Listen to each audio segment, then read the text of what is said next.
My name is Alan Wittig from the BRS Secretariat, and together with my colleague Agustin Hart, we would like to welcome you to this webinar briefing on the updated draft guidance on the identification and management of sites contaminated by POPs on behalf of the co-lead drafters and experts of the Joint Toolkit BAT expert roster, Mr. Lee Bell, who is nominated by IPEN, and Mr. Baudouin Poque, who is nominated by the International HCH and Pesticides Association. During this webinar, the CODI drafters will provide information on the current status of the guidance, which has been developed over several years and which has gone through already a number of revisions and review steps. Information will also be provided on the remaining steps for its finalization. This presentation will then be followed by a Q&A session, during which you will have an opportunity to seek clarifications and provide comments. If you have specific questions during the presentation, you may send them through the chat message of the WebEx here. They will be addressed during the Q&A session, but you will also have an opportunity to raise your hand and take the floor to raise your question during this Q&A session, which will be following the presentation. The webinar will last about 1.5 hours. This is the first of 2 of the same webinar sessions, meaning that both sessions today actually cover the same agenda, same topics, and they've just been scheduled at 2 different times in order to accommodate for various time zones. And the second webinar is being held at 4 p.m. Geneva time. Before we dive into the details of the guidance, just a short recap or reminder of the history of the development of the guidance. It was first discussed and its drafting was initiated back in 2016, 2017 by the BAT experts with the aim to guide parties in the identification, assessment, management, and remediation of POPs contaminated sites. And as I mentioned, it has since then undergone a number of revisions and review steps. In more recent years, as one of the key steps in the reviewing process, parties and observers were invited to provide comments on an initial draft version in 2021. And at their meeting in October 2022, the BAT and BEP experts discussed the updated draft, and they agreed to further work was needed to finalize the guidance to be considered by the 12th meeting of the Conference of the Parties in May 2025. The experts at that meeting agreed on the main steps to do so, and this work plan was subsequently endorsed by COP11 in May last year, May 2023. Then at their annual meeting in November 2023, last year, the BAT and BEP experts discussed the latest version of the guidance, and they agreed to a more specific work plan for the further review and finalization of the guidance during this intersessional period, running up to COP12 for its consideration. And this is what is shown here on the screen. And you see in bold, this is the review step where we are now at the moment in this intersessional process. So this work plan included one round of comments by the BAT and BEP experts, and then another round of comments by parties, observers, the BAT and BEP experts, and other relevant experts.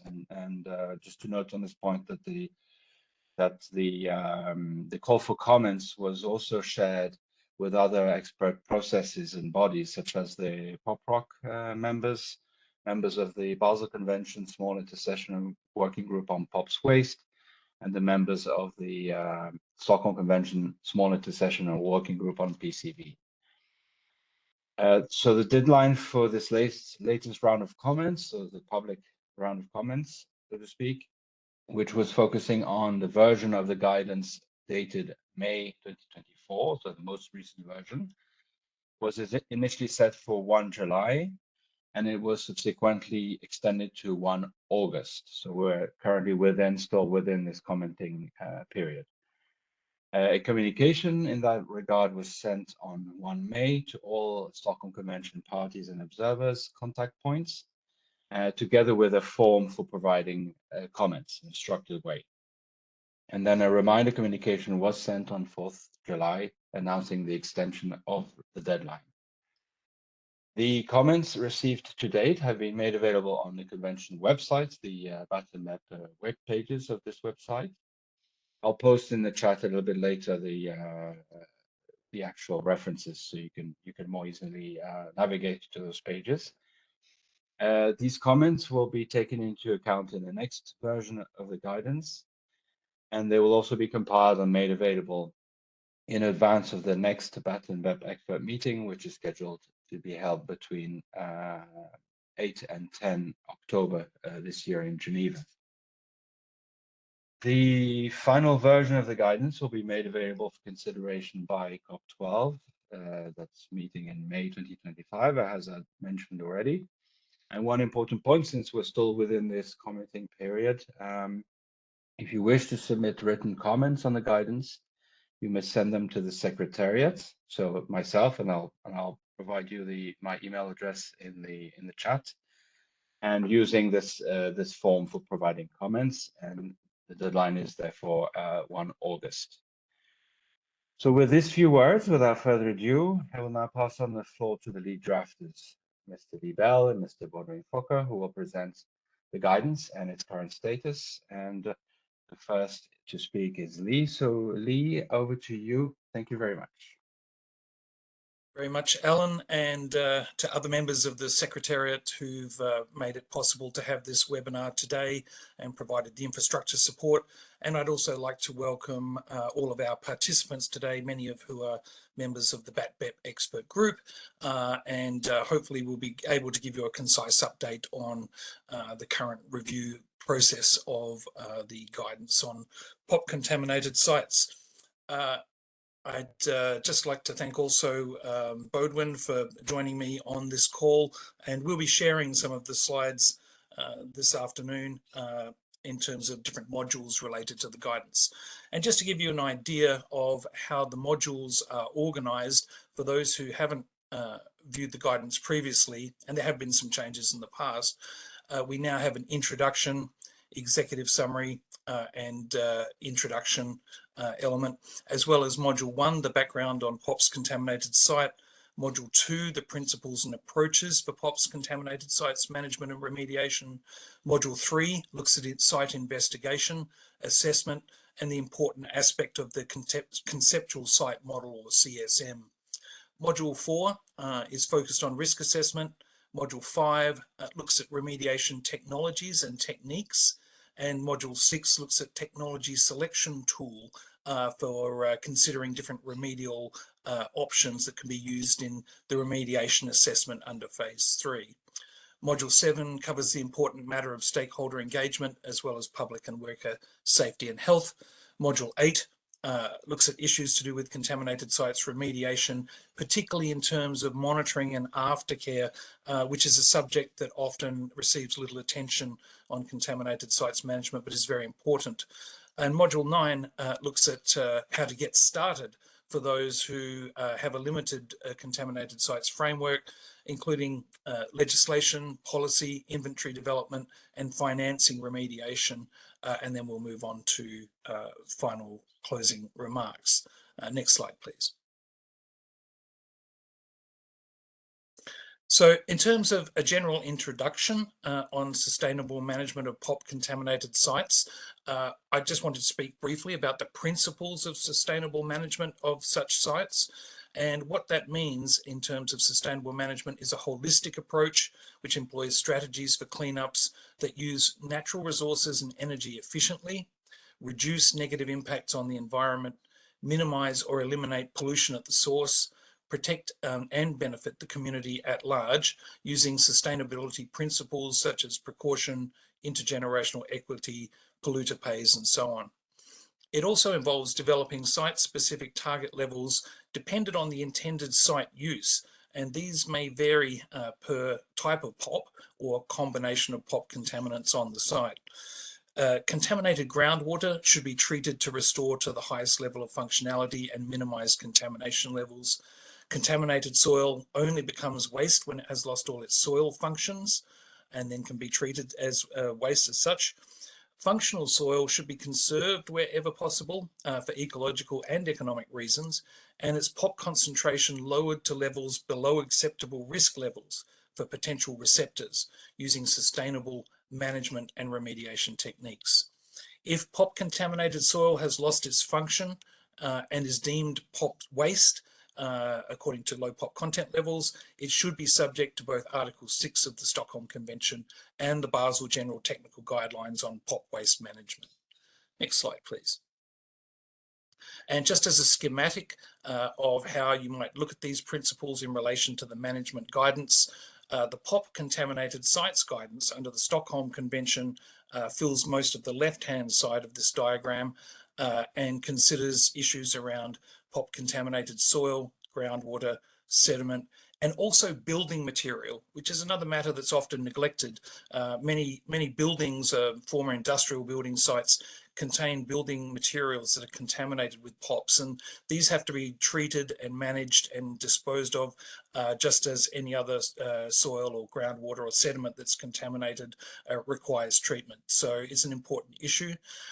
And in terms of residues from all of these treatment operations, the residues may exceed low POP content levels and then will come under the Basel Convention management guidance for POPs, the general technical guidelines, and on-site waste that has POPs above the low POP content and has to be removed from the site for disposal and destruction also falls under those Basel Convention guidelines. Next slide, please. Moving directly into the modules themselves, Module 1 acts as a background on POP contaminated sites, and the intended audience is for those countries who have very limited frameworks in place already to manage contaminated sites or none at all. And it's intended that you can build your guidance from the ground up using this module-based guidance from the BATBEP expert group. It is not designed for an audience, shall we say, that has highly developed contaminated site management frameworks and already have systems in place, whether they be legal, financial, technical, and investigative. So the intended audience is not for those groups. This particular module, apart from the introduction, talks about threshold levels and screening levels and how they interact with risk assessment and how to define a site both from a technical level and different examples of legal definitions of contaminated sites and why that's important. It also contains a section on the fate and transport of POPs, which looks at why they're important in terms of being able to trace their movement and where they move through environmental matrices, and the important recognition that it's not just the surface level we're looking at, but also subsurface, groundwater and soil, sediments, and also the problems associated with some POPs moving off-site, whether it be through erosion, rainwater disturbing the site, and plumes moving, particularly for the more soluble POPs like PFAS POPs. Next slide, please. It also explains the rationales for the definitions of a contaminated site, because this is something that many countries wrestle with in terms of their legal framework, trying to arrive at definitions both for contaminated sites, but also sites under investigation, sites that have been remediated and cleaned, and how that works within the real estate framework, buying, selling and transferring sites and their legal status, if they've been cleaned up or have not been cleaned up. And as I mentioned, defining sites is a combination of legal, technical and social elements that includes the use of thresholds or screening levels for POPs in soil, sediment and groundwater to see if it meets that definition. Legal elements of the definition may mandate within a particular country how such a site should be treated, whether and how its ownership might be transferred and who's responsible for its management and how that's conducted. Social elements of the definition may refer to land use, I mentioned this previously, and it might permit different levels of risk and contamination on a site according to whether its land use may be residential, commercial, industrial, or other criteria. So there is a social element involved in the definition as well. And finally, Module 1 describes the characteristics of key POPs, as I mentioned, in terms of how they move through the soil, off-site, into groundwater, those sorts of things. And the objective of this module is to assist policymakers and regulators to consider the key elements in developing or updating, in some cases, their national definitions of contaminated sites. And I think at this point, I may hand over to Bodwin to brief on Module 2. Yes, thank you very much, Lee. I also take the chance and opportunity to thank all of you who cooperated in compiling this extensive document on the contaminated site management.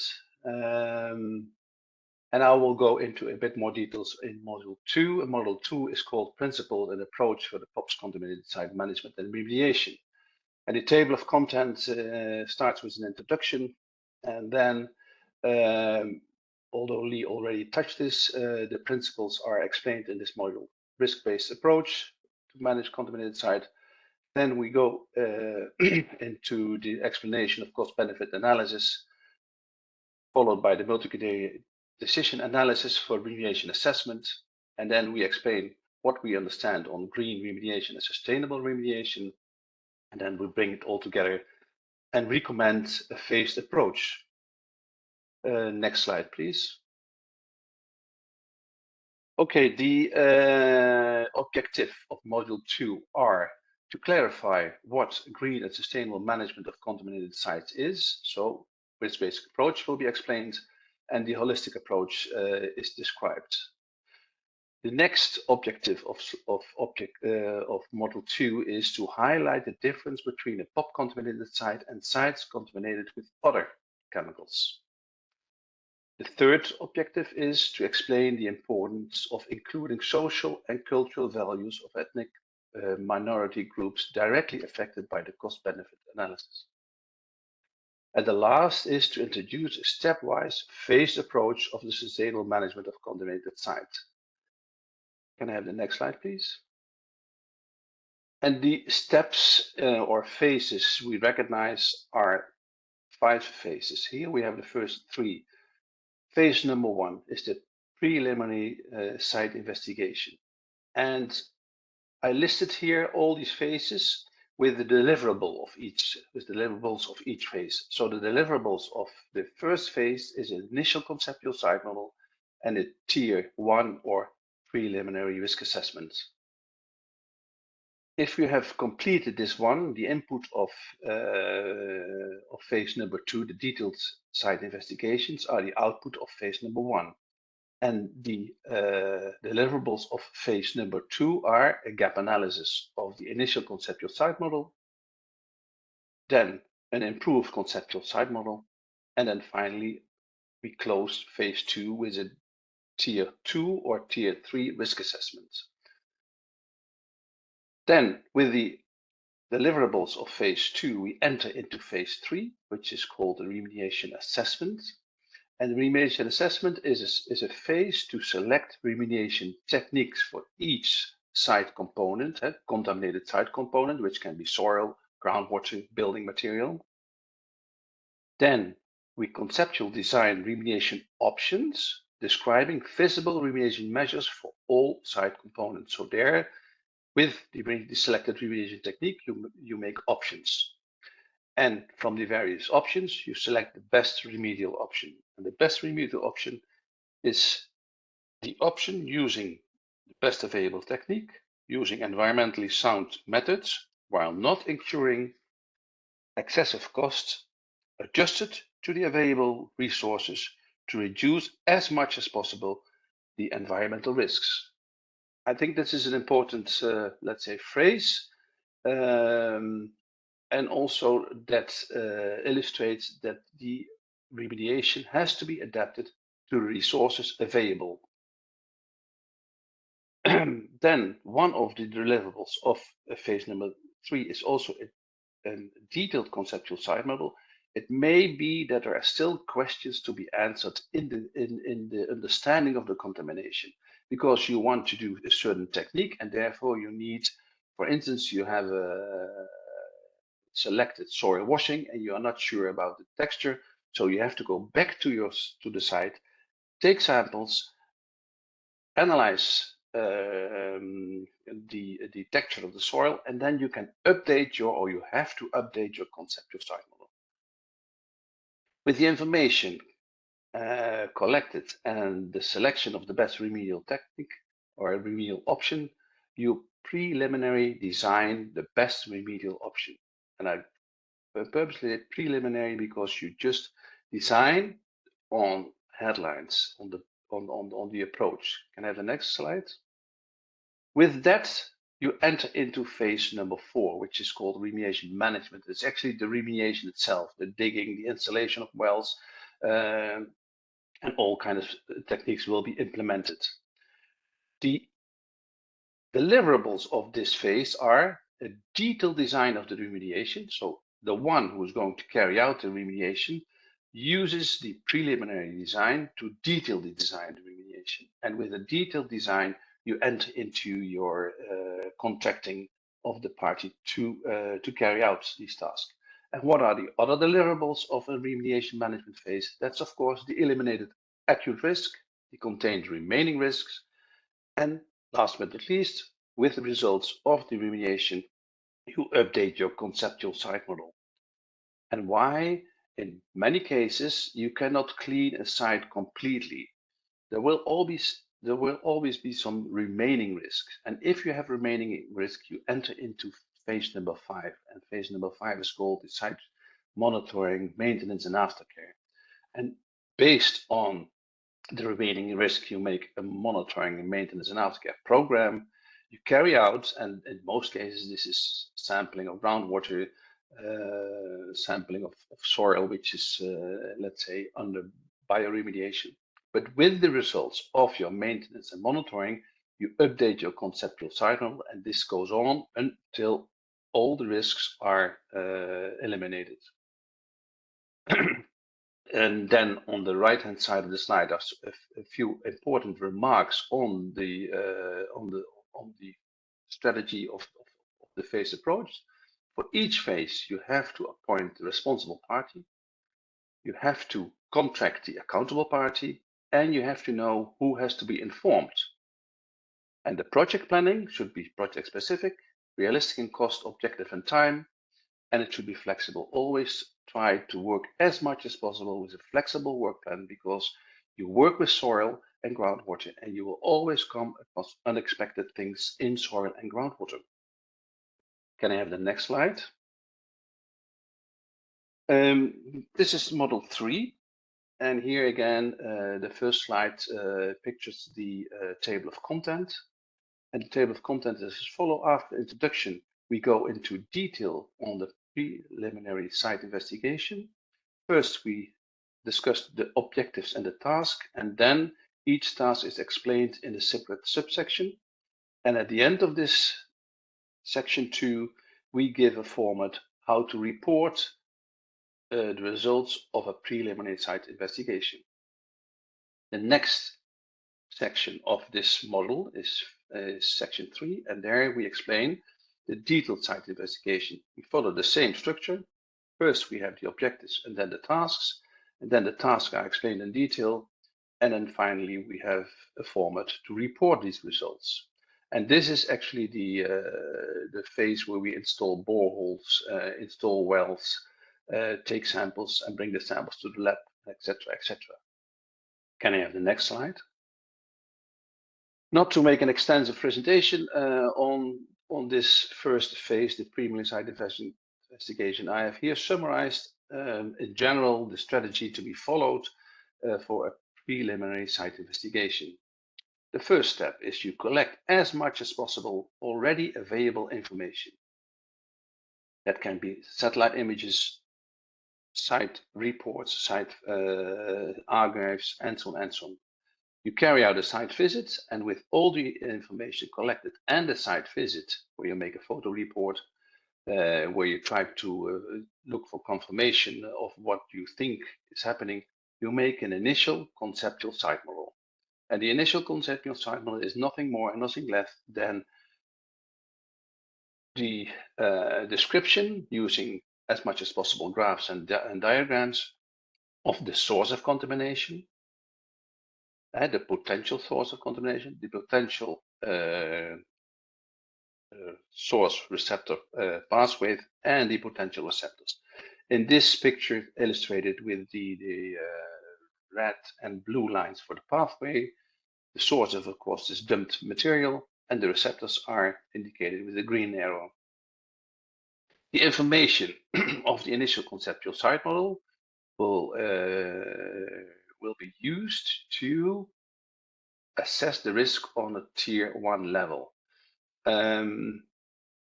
We have devoted the next model number 3, on risk assessment, so I will not go into details, but there we have a separate model because it's an important aspect of the risk-based approach of the contaminated site management. So we have devoted model 4 to risk assessment. Can I have the next slide, please? The result of phase number 1 is the input of phase number 2, and the bridge between phase number 1 and phase number 2 is a gap analysis, and the gap analysis is just a study of your initial conceptual site model and see what are the assumptions and what you need to know to complete or to detail your conceptual site model. The gap analysis is also used to make a sampling analysis plan, and the sampling and analysis plan is the way how you're going to analyze or to sample the site to come up with the information to bridge the gaps. Before you go into the field, of course, you have to make a cost estimate of the survey, quality assurance plan has to be made, and health and safety plan for the field work has to be made. And in certain countries, you need permits to install wells and boreholes. Nowadays, more and more use of drones is getting cheaper and cheaper. And with drones, you can make a very nice and actual, the most recent site layout map. The drone or remote sensing recording also gives you data for a DTM, and a DTM is a very nice tool for, let's say, illustrating and using to make the conceptual site model. But we're not that far. So based on the sampling analysis plan, you go to the fields, use your remote sensing recording as site location map, take your samples, soil samples, groundwater samples, sediment samples, samples of the building. You pack them nicely and you transport them under a cold chain to your laboratory. There you do the analysis. The analysis and all the field data goes into a GIS, Geographic Information System. There you get your digital train model. With your digital train model, you can make maps, cross sections, calculate volumes, and so on and so on. And this all together is your detailed conceptual site model. With the information of the detailed conceptual site model, you carry out your risk assessment. And in this phase, it's a tier 1, a tier 2, or a tier 3 risk assessment, explained in model number 4. Model number 4. As I said, this model is specially devoted to the risk assessment, to the different risk assessment, and therefore it explains after the introduction what and when to use a tier 1 risk assessment, the same for the tier 2 and the same for the tier 3. And then the last section of this subsection of section 2 is what data are needed to perform a tier 1, 2, and 3 assessment. And then we go into detail in the tier 1 risk assessment. So the initial conceptual site model is needed to carry it out. You have to identify the risks, and then the methods is explained, and the results, how to present the results is also explained. The next section is on the Tier number 2 risk assessment. Here you have your improved conceptual site model. The method is explained and how to present the results. Then we come to the last and most detailed risk assessment, which is the Tier 3 risk assessment. It's explained when you need that, what is needed, the detailed conceptual site model, the extra information gathered to get the details of a conceptual site model to be able to carry out this risk assessment on this high level. This risk assessment often involves contact medium sampling, and advanced research methods are also explained for assessing adverse human health effects. And of course, tier number 3 for ecological risk assessment is also explained. Can I have the next one? This is one slide on tier 1 risk assessment. Actually, it's very simple. You have your source, you have your receptors, and you have your source receptor pathway. In the picture, the source is a DDT dump site. The source receptor pathway is the movement or the contact of the boys playing there with the pocket knife and the father in the waste, in the DDT, and the receptors are, of course, these children. I mean, it's not rocket science. This is very simple to assess here the risks. It's the likelihood that these boys are being affected is very high, and the impact is also very high. So I give them a score, each 6. 6 for the likelihood, and I refer to you to the table on the right hand side, which is the likelihood below, and on the vertical it's the impact. So a high impact and a high likelihood, you have direct risk. Low impact, low likelihood, you have latent risks.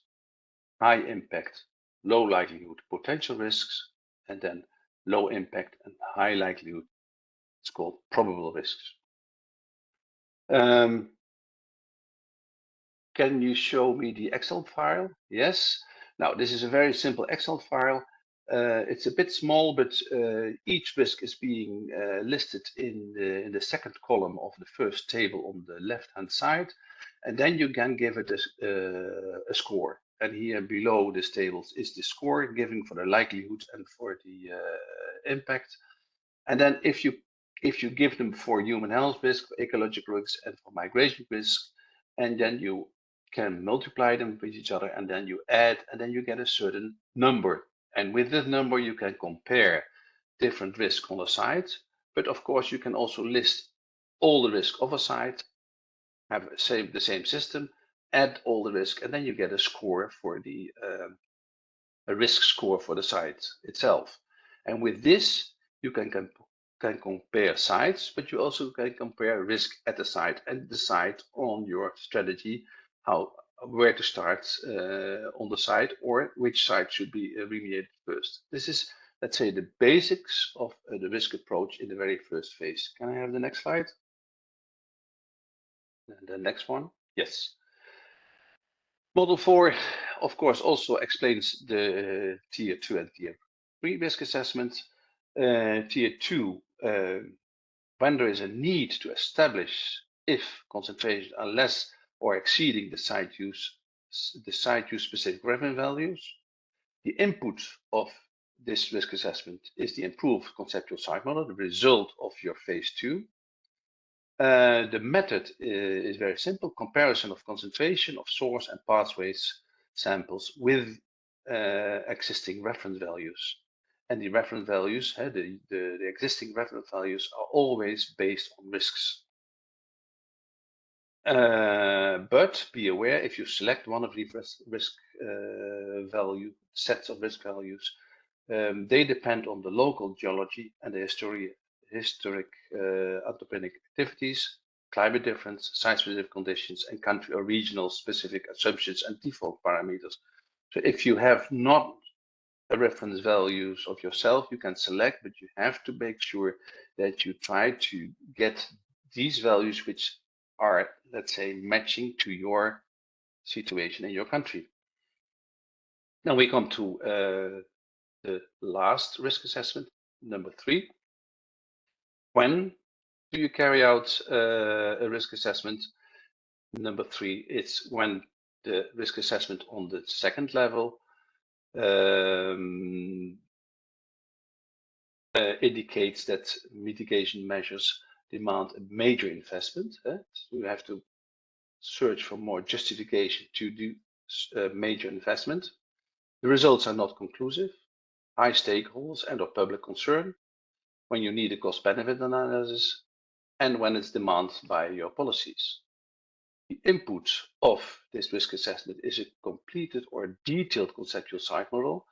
Extra investigation might be needed, and then of course you update your conceptual site model. The method is actually modeling the fate and transport of the contaminants. So what is exactly happening in the soil and where does the contaminant go to? Reference values are risk-based but site-specific. Models include a I have forgot to say that for the tier 3 risk assessment, you use existing models, and the models include a collection of default transport parameters and various soil types. The default parameters should be selected and adapted to the on-site situation. And last but not least, for this risk assessment, for the tier 3 risk assessment, you need experts to be involved. I think we move now to the next slide, which is slide model number 5, and I want to give the floor to Lee. Thank you, Bodwin, for covering the details on risk and the phased approach. Once you are at the point of having completed most of those preliminary phased approaches and you are considering how you might remediate and further manage your contaminated sites, you will be looking to select remediation technologies and techniques that are appropriate to doing this. In Module 5, we cover a number of different areas by talking about POPs waste and POPs contaminated matrices, different definitions, destruction levels that might be required, pre-treatment methods that might be required. And then we look at remediation techniques for soils and solids, as there are numerous techniques available. We look at technologies and techniques for POPs management and destruction at contaminated sites. And we break that further down into non-combustion technologies. And we also look at combustion technologies at the various advantages and disadvantages of the different types of technologies that are currently available. Section 4 looks further into combustion technologies and considers issues around the generation of Annex C chemicals as a result of using those processes and how that relates to issues of sustainability when making decisions around the types of technologies and techniques to use on the site. We also explain with a few examples the issue of treatment trains, where you actually combine different technologies together in phased steps, or combine different techniques and technologies. Most of these are aimed at reducing the amount of material for final treatment or destruction. So they often involve extractive technologies to remove the POPs and concentrate them so that you only need to destroy a much smaller amount of material. We also make sure that there's a focus on remediation techniques for groundwater contaminated with POPs. And there are, if you like, the more established typical treatments that have been involved for chlorinated POPs, which for a long time have been the majority of POPs listed, and then brominated POPs. So we've got the halogenated POPs, but also we include a significant section under Section 7 on remediation of PFAS in groundwater, which is important to everybody given the current challenges faced in this particular area. And we have to say that the evolution of treatment of POP PFAS and other PFAS in groundwater is evolving daily. And there are new techniques being considered and trialed, and we tried to cover as many of those as possible to keep the guidance relevant. Next slide, please.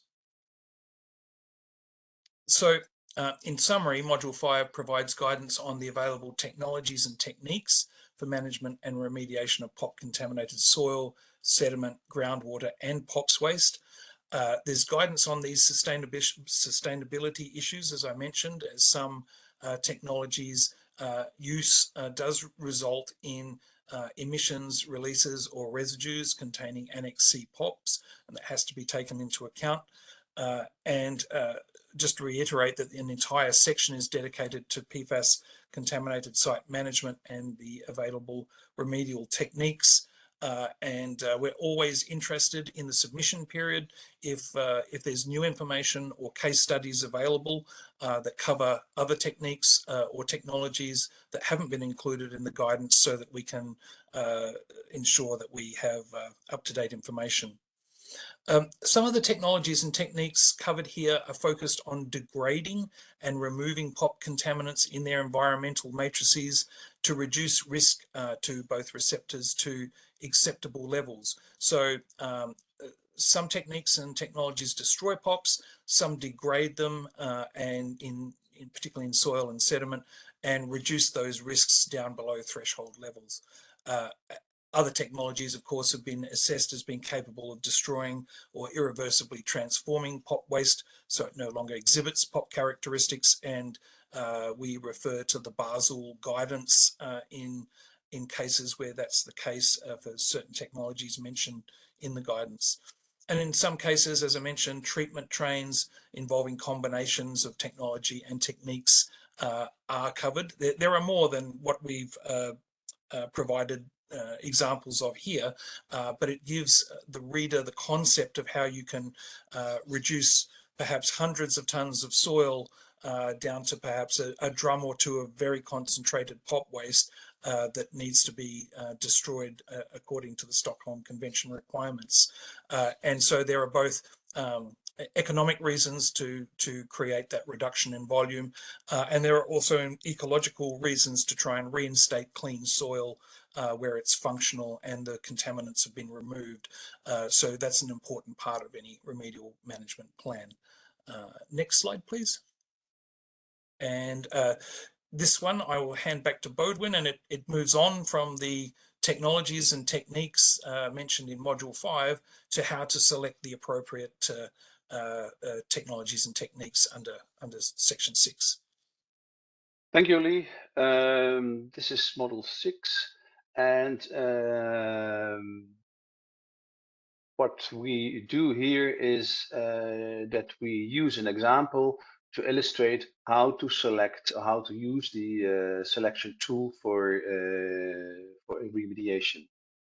I see a typo here. That should be table of content number 6, but doesn't matter too much. So after the introduction, where we explain that we use an example, we give the information on the example in section number 2. The inventory of PCB and soil and groundwater remediation technology is being summarized and not being repeated. Then we give a selection of the technology for the contaminated soil and the contaminated groundwater. Then in the next section, the selection tool for PCB contaminated soil and groundwater is introduced, and the selection tool is explained, and motivations for choices for applicability classes are given. Then the selection of the best remedial option is being here carried out, the criteria to select best option, selection of the feasible remediation techniques, and the conceptual design of the feasible remedial options, and then the selection of the best remedial option is given. And then we go into this example. We introduce first the site, then we give a summary of the conceptual site model and the results of tier 2 risk assessment. And then with this example, we demonstrate how it works and how to select the remediation techniques. Then the last section of this model is devoted to the input of the terms of reference for the remediation. It's always, let's say, difficult to start and to contract and to have the correct contract documents. And so here the difference of tendering and the select and the way of contracting is being explained. As we are giving an example how to use the tool, we have several appendices in this module. And the first appendix is the selection tool for the remediation of soil, for the remediation technique of soil. The second is for groundwater. Then we give examples of a cost estimate for the maximum, the minimum, and the intermediate remedial options. And then there is a multi-criteria decision analysis format provided to select the best option. Going back to, going back to appendix number 1 and 2, the selection criteria for the technique for soil is stepwise, and the first step is use the permeability. The second step is the concentration in the soil. The third step is the land use, and the last step in the selection tool is the availability of these techniques in the country.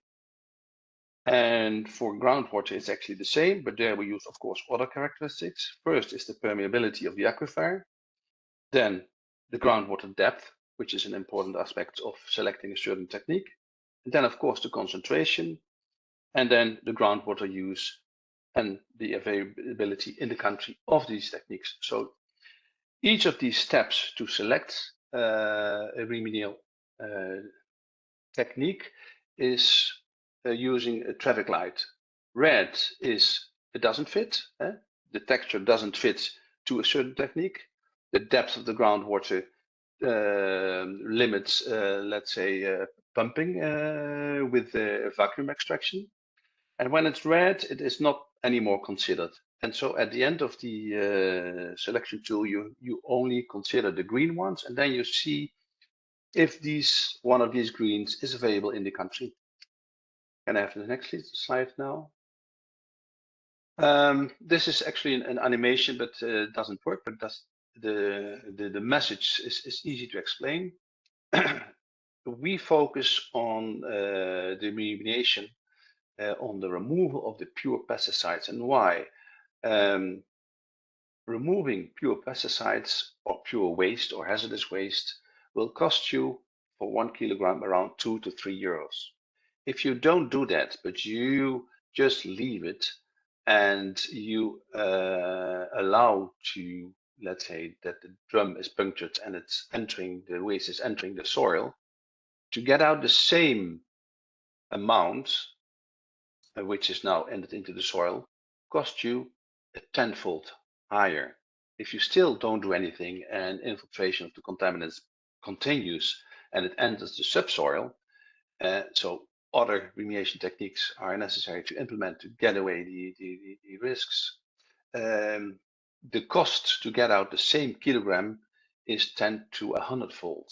And if you still don't do anything and it enters the groundwater, and to get out the same kilogram can cost you up to 1,000-fold to 5,000 to 2,500-fold more to get out the same kilogram. So that's why you should be focused on removing the hazardous waste from the site to prevent infiltration in the soil from the cost perspective, but of course also from the ecological and the human health risk aspect. On the right-hand side of this infographic, you see the short-term measures. The short-term measures, of course, remove the waste. Mid-term is the remediation, and long-term is the remediation of the groundwater remediation. Next slide, please. This is an infographic to demonstrate the process of the selection of the best remedial options. So you have your toolbox. In your toolbox, you have the available remediation technologies. Then you have your site. And your site, you have pure pesticides, slightly contaminated site, moderately contaminated site, strongly contaminated soil, I should say. And you select the maximum option. The maximum option means that you try to get rid of all the environmental risks and you design your preliminary design, your minimum option, contain as much as possible the remedial risks. With these two extreme, you design intermediate options, at least one, but two, maybe for large site better, even three. And these options you subject to a multi-criterion decision analysis. And with this multi-criterion decision analysis, you get your best options. And the multi-criterion decision analysis is given in one of the appendix of this module, and it considers cost, social, legal aspects. And you score them, and by scoring them, you get a certain number, and then you can see what is the best. Can I have the next slide? This is number 7. I think, Lee, it's your turn again on the stakeholder engagement in public work safety and health. Yes, thank you, Bodwin. In this particular module, we look at some key issues that not necessarily investigation of the site related, but how you manage expectations within the local community and how you go about developing a stakeholder engagement plan with that community and with other stakeholders, because there can be many people involved in decisions around one of these sites. So Module 7 talks about open access to information for those involved and how to develop a stakeholder engagement plan, including planning for that engagement, implementing it, and the important aspect of evaluation and reporting and the consideration of duty of care and social responsibility, and establishing risk registers related to the site. And I'll talk a little bit more about community engagement in a moment, because it has other benefits other than perhaps a smooth management and remediation of the site.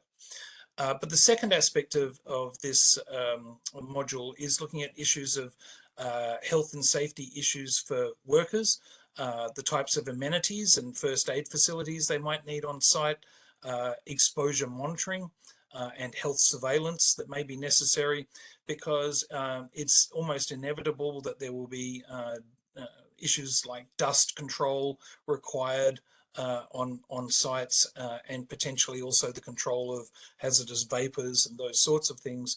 So it's important to make sure that the workers' health is protected and that on-site activities don't compromise the health of workers or the community.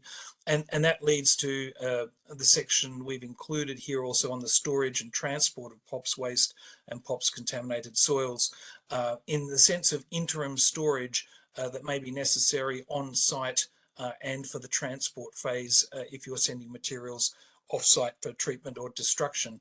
And I've been involved in a couple of contaminated site remediations where plans weren't put into place well for these issues, and uncovered trucks were used to move heavily contaminated soil. And in one instance, one of these trucks actually rolled over in front of the nearby primary school, scattering the waste across the road and obviously exposing the children who had to be evacuated. So it's while there's a focus on what actually happens on the contaminated site itself during management and remediation, associated activities can also present risks and need to be taken into account in advance. Next slide, please. Next slide, please. Thank you. Just returning for a moment to stakeholder engagement, including public engagement, it's a key aspect of managing POPs contaminated sites. And it's very important to consider early engagement with the local community, not just to ensure that, that the management goes smoothly, but also because they actually may be able to contribute historical information about the site, locations of potential hotspots on site, and related dumping locations that could be off-site requiring further investigation with related materials and wastes deposited elsewhere in the community. And in my experience, former workers former transport drivers in the area who may have retired and so on, often have a great deal of information that they can contribute to the initial site assessment when you're looking at historical records of the site. But also they can contribute to sampling programs by allowing practitioners to locate and investigate hotspots early on in developing their initial conceptual site model. And Module 7 also provides guidance on planning and implementing public consultation. So it contributes to making both a safer and more effective management and remediation, two-way flows of information and so on, so that people understand exactly what's happening in their community when the remediation is planned to take place. Also useful to discuss with the community what the intended outcome is in terms of planning for the site. What will the land use be? That will change potential remediation and management measures. So it's important to engage the community and other stakeholders early on that point, including local and state government. Most contaminated site investigation and remediation plans do cover worker health, but are not so effective at covering safety measures and emergency response that are important to the local community. And this is important when you're considering any potential releases of contaminated dust or fumes, perhaps rainwater and erosion that contains contaminants moving off site. Emissions from remedial technologies. If you're establishing some plant on site that has hazardous emissions, the community will need to know and how that will be mitigated, as well as other potential hazards such as those I mentioned before. And Module 7 includes consideration of those issues. And just further to that, the safe interim storage of POP waste and POP contaminated soil and sediment is also covered, as it's an important aspect of both worker safety and protection of those fence line communities. And we do refer to, although we provide some guidance, we do refer for more detailed guidance to the Basel General Technical Guidance on POPs waste for that. Thank you. Next slide, please. And handing back to you there, Bodwin. Yeah. I will deal with the last two phases of the contaminated site management, which is the remediation itself. It's called remediation management, and the site monitoring and aftercare. And this section discuss these two phases. After introduction, we go into much more details on the tendering, then on the aspects of the detailed design of remediation. Then we come to remediation management, what has to be done on site. Then a remediation, evaluation, and closure, and we give in the last subsection the reporting of remediation management. And when there are remaining risk, we step into the next phase, which is phase number 5, monitoring and aftercare. And after introduction, we explain what task has to be carried out for the monitoring, the same for the aftercare, how it's organized, and we give a format for the reporting. Next slide, please. Lee already touched the health and safety issues, but I go into a bit more detail on the remediation itself and the health and safety and environmental zoning of a remediation site. I think this is a very important aspect of a remediation. If you carry out a remediation, you have to divide your site into 3 zones.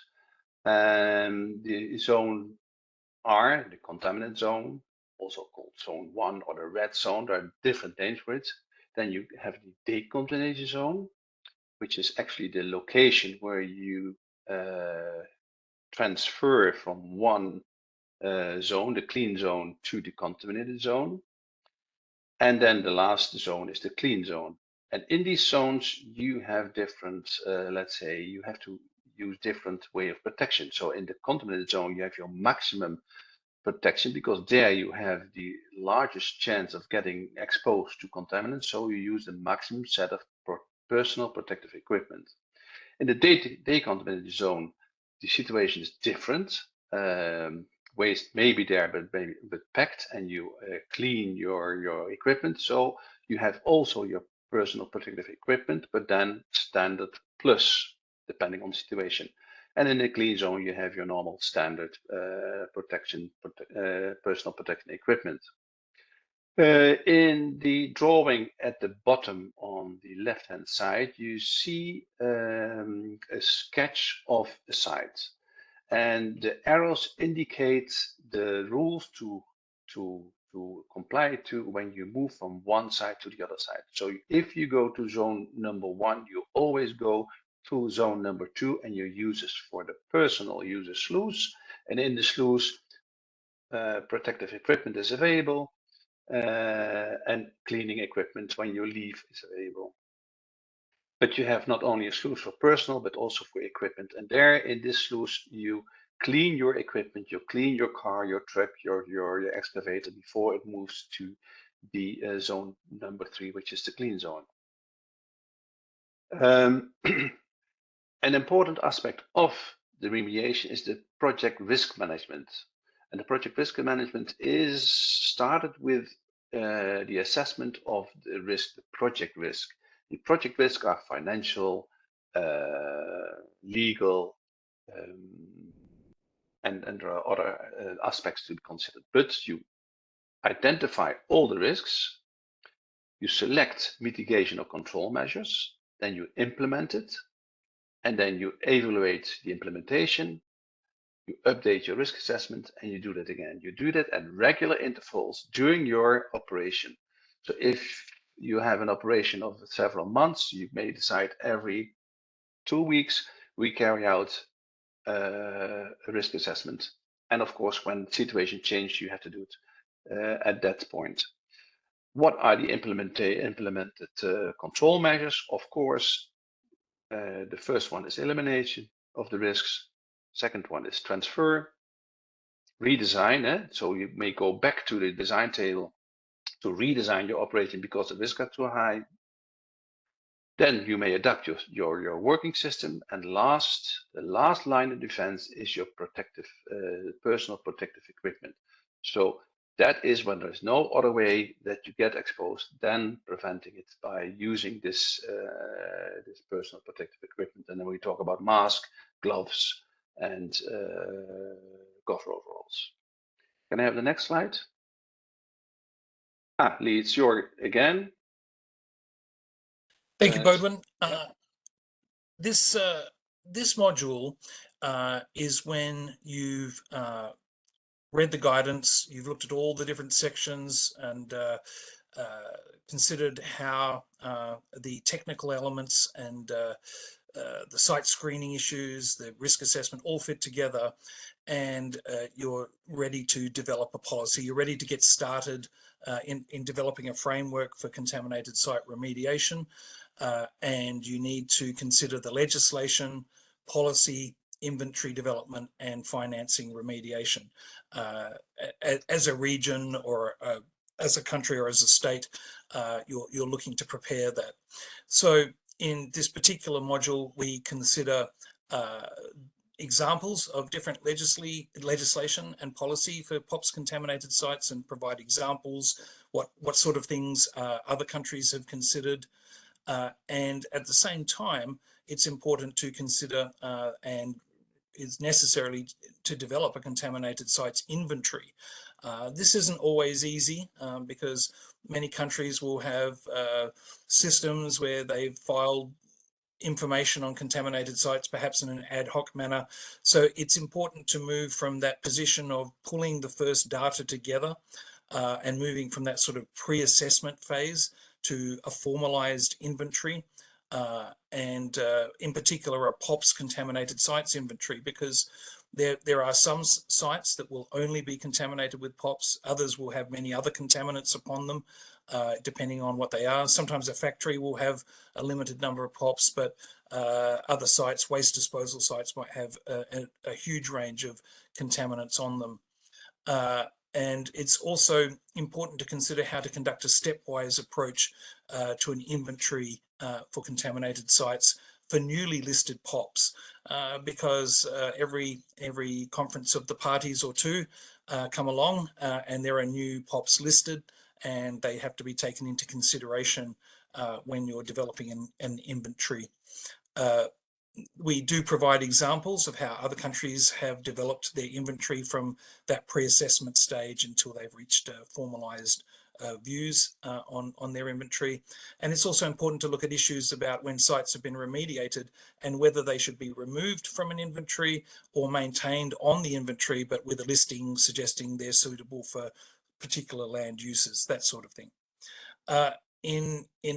Also in considering these issues, there's contaminated land acquisition and financing, whether it's polluter financed remediation, financial instruments that might be applied, whether the government has a system in place for dealing with potential contaminated sites where there is no one who is accountable for them. The company is long gone bankrupt. There's no one to be held accountable. How does government manage that arrangement? And so we do provide examples around that. And some of it involves things like contaminated land acquisition, the resumption of land by the government, but also joint ventures where there may be a developer considering acquiring the land to develop it and funds the remediation either in whole or in part. So these are different models and different methods that can be developed around that. It's essentially a strategy to begin your process where we pull all of the elements together under Module 9. Next slide, please. The other thing that Module 9 and the development of inventories is able to provide is the issue of site prioritization for selected priority sectors. And this goes back to what we were discussing earlier about assessing the risk of a site.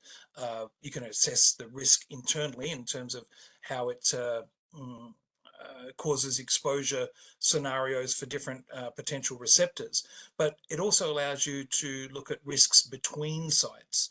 And for any government with limited resources and funds to clean up contaminated sites, it's important to prioritize those sites which are the highest risk first. So those which are, if you like, presenting the greatest risk to human health in the environment, should have resources applied to them as a priority. And you can see from these inverted triangles that if you like, the development of the estimate in the pre-assessment or early assessment of your inventory at the top of the red triangle, you might come up with 3,000, and these numbers are just hypothetical, 3,000 potential contaminated sites in the sector you're looking at. The results of the inventory actually record 1,000 sites. You conduct your preliminary investigation and conduct risk assessment at a preliminary stage, and you've narrowed that down to 250 sites. And the results of the Tier 1 risk assessment help you to further refine that down to 100 potential high-risk sites. And then by conducting the detailed site investigation, Tier 2 and 3 risk assessment, for those sites in this cluster of 100, you can reduce that maybe down to 25 high-risk sites. And with those that are confirmed as being the greatest risk of all, you may be able to reduce that for 10 sites, for example, that need immediate attention and the priority resources. And that's really what this assessment of and identification of contaminated sites is about, finding the worst ones with the highest risk and applying your resources in an efficient and economical manner to bring that risk down. And I think that might be my last slide, but next slide, please. And I'll hand back to Bodwin. Yes, it is. I have made a slide, so we have made a slide for some conclusive remarks, but I think the important takeaway message of this presentation and introduction to the guidelines is that we propose a phased approach, the 5 phases: preliminary site investigation, the detailed, the remediation assessment, the remediation management, and the site monitoring and aftercare. But in each of this phase, the conceptual site model plays an important role. And after you have done your site visit, desktop study, and reconnaissance survey for your phase 1, you should be able to make an initial conceptual site model. The initial conceptual site model is subjected to a gap analysis, and then with the gap analysis, you make an investigation plan. The investigation is carried out, and you may have to do another round of investigation. So In many cases, you're not done with only one round of an investigation because you cannot read the analytical results from groundwater from just taking a sample and say, okay, this is it. No, you have to go to the laboratory, wait for the analysis and say, okay, we're not done yet. It's not yet mapped. So therefore, it's illustrated with this second round. When you have your improved conceptual site model, you enter into your next phase. And here again, the remediation assessment may demand additional survey, additional sampling, and you update your conceptual site model. And from there on, when that's done, you go to remediation.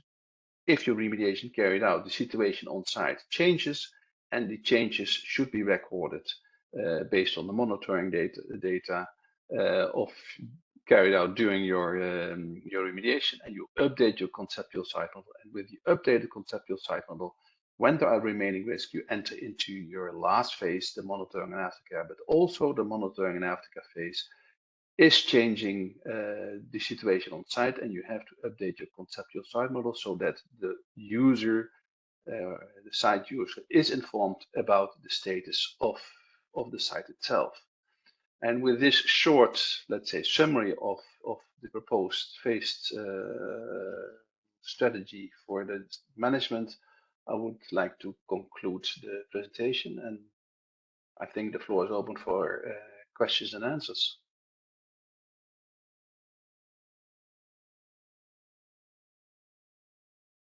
Yes, indeed. Thank you. Thank you very much, Budwin and Lee, for this very complete overview of the updated guidance.